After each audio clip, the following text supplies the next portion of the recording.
State Democrats and Republicans continue to develop their messaging around abortion rights. Plus, the debate over tax cuts continues in Madison.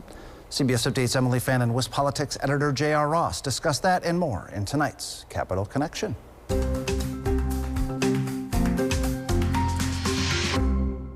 This week we begin with the issue of abortion, as we saw Democrats and Republicans paint two very different pictures on the issue. We had Vice President Kamala Harris in Milwaukee on Monday to kick off her reproductive rights tour. Meanwhile, on the same day, Assembly Republicans held a public hearing on a new effort that they eventually passed later in the week that would ask voters whether to implement a 14-week abortion ban instead of the current 20-week that is implemented right now. Now, we heard from both sides really paint different pictures about this. Democrats call this an attack on reproductive rights. Meanwhile, Republicans say, hey, this is an issue that they know they have struggled with for many times in many elections.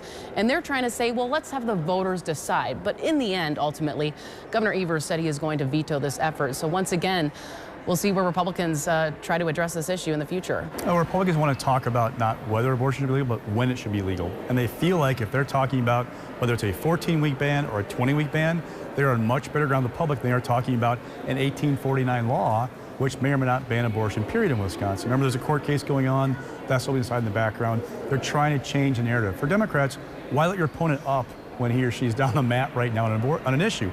They're not going to give him any oxygen. Their governor's going to veto that bill because they don't even want to give him an opportunity to try and change that discussion with Wisconsin voters. We even heard Governor Evers during his State of the State address really hit on the issue of abortion and also reiterated that he will veto any proposal that Republicans pass that further restrict abortion access. And that just sets up the narrative like we saw Kamala Harris, President Joe Biden was also in the state hitting on that issue as well. Let's also talk about the other big story that happened this week, which was the $2.1 billion tax package that Republicans proposed. It's 4 different bills. Let's have a quick breakdown of what each of them would do. One would expand the second income bracket to include more middle income earners. It would also increase the income tax bracket for married couples from $480 to $870, expand Wisconsin's child care tax credit, and exempt up to $75,000 on retirement income.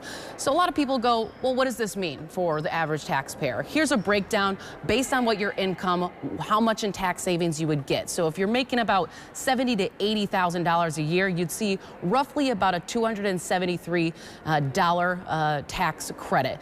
Big question is, where does this measure go from here? We know we have a little bit smaller of a surplus with new projections this week. And is it enough to appease Governor Evers in giving them essentially a win on tax cuts? The governor's been saying for a while that we can't afford the tax cuts, but parties keep sending him. We got new numbers with this. They're going to give him more ammunition to make that argument. We've been talking about a $4 billion surplus projected through the end of this biennium in mid-2025. We know about $400 million is going to come off of that because it's part of a deal Robin Vos, Assembly Speaker, struck with the UW over curtailing DEI positions. That money would pay for building projects on the campuses. We found out this week from the Fiscal Bureau, the nonpartisan budget arm of the legislature, that tax collections are softening a little bit, about $400 million less than expected. So now we're talking $3.25 billion, which is a lot of money, don't get me wrong. But when you're Governor Evers, you're going, okay, look, I'm looking ahead at 2025. I might get new maps from this redistricting process in the state Supreme Court. I might get a Democratic Assembly, Senate, maybe both. I could have a way different budget in 2025, 27 than I've had the last 3 cycles, or I've sent my proposals to the legislature and they've rejected almost all of them. So he wants to conserve that money to try and do something big and bold in 2025, which gives him more reason to say no to Republicans in 2024. And looking ahead to next week, we have learned that on Monday, former now State Senator Lena Taylor, who represented the Milwaukee area for 19 years here in the state legislature, will be sworn in as a Milwaukee County Circuit Court judge.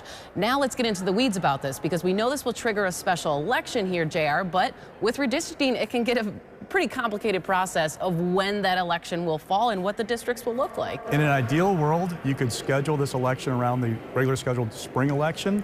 The problem is the state Supreme Court, in throwing out the GOP drawn lines used in 2022, said you can't use those districts going forward. Well, until there's a new map from the court, they can't have a special election. They don't know what the lines are. So what you're looking at is a possibility of sometime in maybe May having that primary. The primary is the key. That district is such a safe Democratic one. It's all about that primary.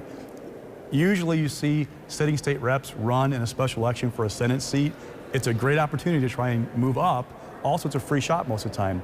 Here's a complicating factor. The window to circulate nomination papers for your seat for the fall election is between April 15th and June 1st. If that primary is not done before mid-May, it closes your window to make a decision. Am I going to see my assembly seat again come the fall? So they would love to have this settled as soon as possible to know what it's going to look like, and also who else might come out. It's a tough window for a non-sitting lawmaker to run in because it's a short race. Name ID is huge. It's tough to raise money. But yeah, so until you've got a map from the court, we can't have a special election. All right. Well, that will do it for this week. Thank you so much for joining us.